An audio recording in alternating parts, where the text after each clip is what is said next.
making sure that what we do in medical education leverages what we're doing within our hospitals. I'm very clear that there's a symbiotic but also a competition relationship there. And we have had innovative approaches to make sure that we can become the best. So in short, I would work with our leaders to make sure we identify those steps that we can take, and there'll be various paths, and that we maximize our ability to compete and win NIH awards, greater awards from funding agencies, from foundations, from the state, but also from those who have a vested interest in growing University of Florida UF Health. Thank you. Thank you, Peter. Dan? Thank you, Mr. Chairman. Dr. Bell, nice to meet you in person. Thanks for your time as we spoke on the selection committee. I want to talk to you a little bit about some discussions we've heard about DEI programs at the University of Alabama under your tenure. And first question, I'd like to understand from your perspective why you had those programs and what the goal of those programs were. Sure. And first and foremost, let me be clear. I'm not coming to Florida to bring DEI or woke back, period. And I shared that same statement at the open forums last week. Yeah. What I am here to do is to build on the vision of this board and the vision that I find consistent across the state, and that is from the governor, the board of governors, to this board, and to the leadership, and that is developing a great institution based on merit, based on hard work, based on accountability. So that is what we will work towards. Secretary Rubio, over the last couple of weeks, has shared that the belief that the American dream is that anyone from anywhere can achieve anything through dedication, hard work, and achievement. I don't think I could summarize my beliefs any more clear than that statement. In this state, we have so many young people who desire to be more than they are today, to work hard to get there, to do that. That's what I believe in, and that's what we will work very hard for here at the University of Florida. And I think the Secretary's comment really embraces what many DEI programs were originally established for decades ago. And that is, we want to take the young people in our state, provide them the opportunity, show them the direction, the path that they need to take, and tell them to work hard, get that degree, and go out and have a great career.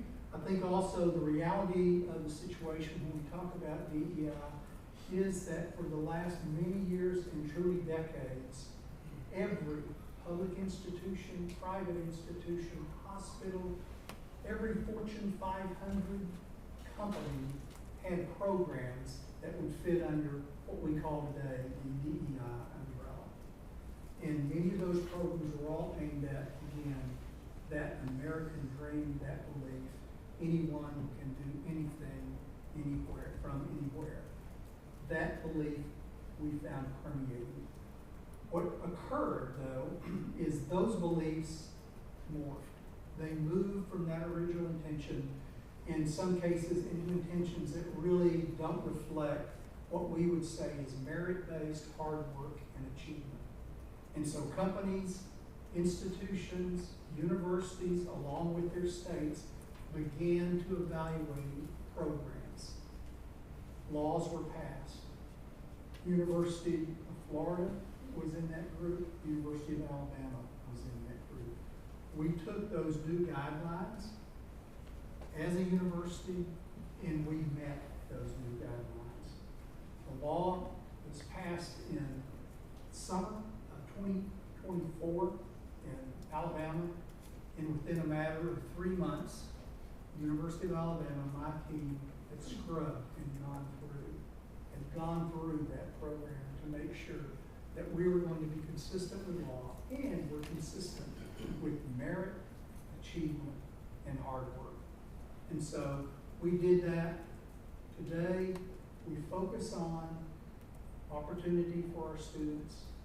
We focus on getting kids in the classroom, keeping them in the classroom, getting them that graduate credential, and making sure that they have a job.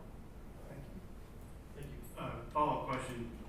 So, Question about the same thing? yeah, thank you. If it's not. It's on the same Okay. thing. Yeah, just, so, at Alabama, and just to go a little bit deeper, when you talk about the changes in the laws and how they, and then you made the changes, you know, were those programs really changed, or were they just rebranded to get rid of the word DEI? What was your experience there, and how did you do that? Certainly, as I mentioned, the law passed in May. By the time we got to the end of September, we had done a deep dive in every program, every college, scholarships, etc., to make sure that we were being thorough. The sponsor of the bill in the legislature actually came out and commended the university that they had done and met the spirit of the law, had done it in an intentional fashion, and done it in a thorough fashion, and they were pleased with our reaction. So, the sponsor check, yes, you have done exactly what we've asked you to do. I think when we talk about rebranding is basically when you do the same thing but maybe you change a logo. We did not do that. I mean, there was activities we took where we ended programs, we changed the way we operated programs. So it was a top to bottom discovery. What we didn't change, and there were things we didn't change, and that's the operational side. If our goal is to still educate our state, we still have to have our operational programs where you're going out in the state, you're finding young people who want to be more than they are today.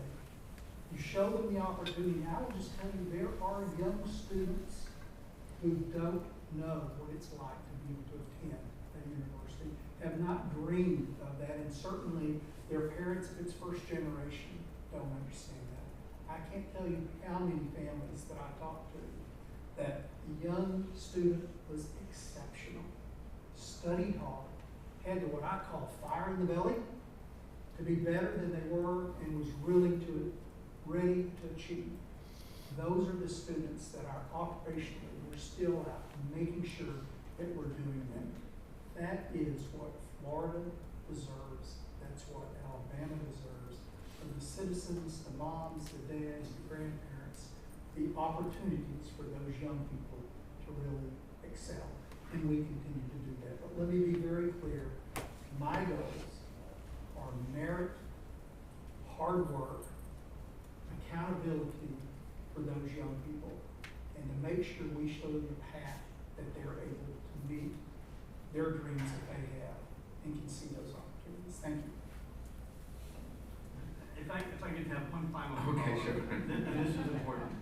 You know, we've gone through a similar process at University of Florida, and with the Board of Governors and its regulations, and we've tried to comply with law, and we've got a vision for higher education reform. How do you ensure that vision gets implemented if you take the presidency of the University of Florida? Well, it is the president's responsibility, and I will give you my commitment that we will do that. As a public institution, we will follow the law of the land. We will follow what has been given to us by the legislature and the people of the state of Florida. That is our responsibility, and that is our law. I will also say, it doesn't just happen once. Is it today we're doing everything right, but what about tomorrow? It has to be a continuous process.